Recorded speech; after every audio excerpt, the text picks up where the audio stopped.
Teaching with Poverty in Mind, Eric Jensen. What being poor does to kids' brains and what schools can do about it. Let's start with the introduction. There is a three-pronged approach to poverty and academic achievement that is woven throughout this book.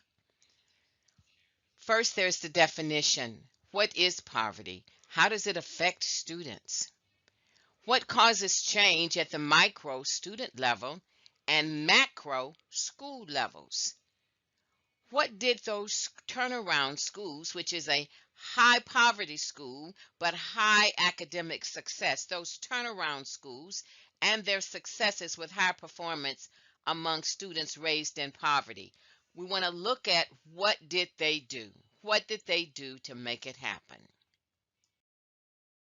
Chapter 1. Understanding the nature of poverty. We are given a definition of poverty, and we want to look at a couple of words inside that definition, and those words that we want to give attention to are chronic, debilitating, multiple, adverse, synergistic risk factors affecting the mind, the body, and the soul. Chronic, multiple, affecting mind, body, and soul. When we look at these, we have to look at it holistically, that it is complex. It does not mean the same thing for all people. Some people, what poverty means is totally different than to some other people, poverty. So we want to look at it on different levels. For the purposes of this book, Jensen has identified 6 types of poverty: situational, generational, absolute, relative, urban, and rural. Situational is generally caused by a sudden crisis or loss and is often temporary. Generational occurs in families where at least 2 generations have been born into poverty. Absolute, which is rare, but it involves a scarcity of such necessities as shelter, running water, and food. Relative poverty refers to the economic status of a family whose income is insufficient. Urban poverty occurs in metropolitan areas with populations of at least 50,000 people, and rural poverty, which is in non-metropolitan areas with populations below 50,000 people. The effects of poverty. Poverty affects emotional and social challenges, acute and chronic stressors, cognitive lacks, and health and safety issues. Poverty involves a complex array of risk factors that adversely affect the population in a multitude of ways. For the purposes of this book, Jensen has outlined them as E, emotional, A, acute, C, cognitive lags, and H, health and safety issues, which come up an acronym for each. What does poverty look like in the home? Services are of a lower quality for students who come from a impoverished background. The neighborhoods are impoverished. They are more hazardous and less likely to contain green space than well-off neighborhoods. They often breathe contaminated air and drink impure water. There is a greater number of safety hazards.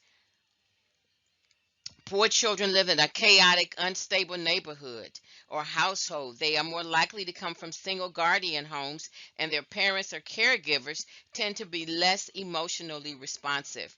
Young children are especially vulnerable to the negative effects of change, disruption, and uncertainty. Chronic socioeconomic deprivation can create environments that undermine the development of self and the capacity for self-determination and self-efficacy. Poverty at school.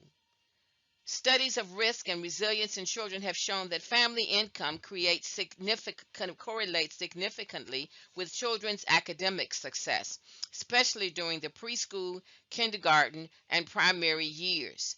Most of these students come to school without any pre-literacy skills. There's chronic absenteeism and negative parent attitudes.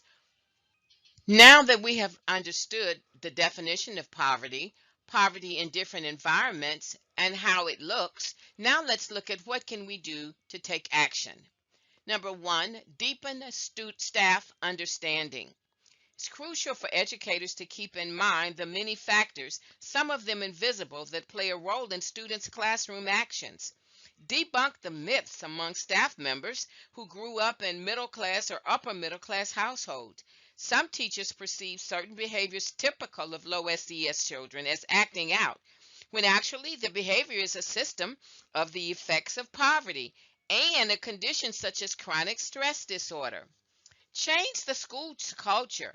Staff members go from a "they can't do it" to a empathetic attitude towards their students. We want to foster a culture of by speaking respectfully and not condescendingly. Let our attitude be one of "you can do it." So now we want to stop here and think about what we have just learned in chapter 1. What is the nature of poverty? What are the many ways that there can be an impoverished condition?